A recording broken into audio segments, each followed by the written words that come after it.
Тікелей эфирде информбюро.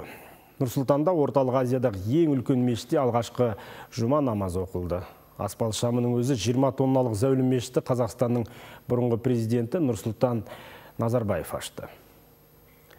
Ашылу салтанатына үкіметтің экс-басшысы Асқар Мамин, Алматы облысының бұрынғы әкімі Амандық Баталов, ұзақ уақыт бойы түрлі облыстарды басқарған Бердібек Сапарбаев бой көрсетті.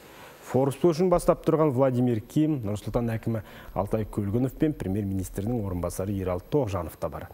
Ал бас мүфти бүгінгі құрметті қонақтар арасынан байқалмады. Себебін анықтап көрген едік, баспасөз қызметі бас имамның сырқаттанып ем қабылдап жатқанын жеткізді.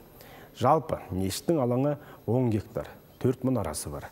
Мешіт ішінде 35 мың, сыртында 200 мың адамға дейін бір уақытта намаз оқи алады. Мешіттің жер асты қабатында 440 орындық банкет залы, 405 орындық жабық паркинг, ритуалдық қызмет көрсету орны орналасқан.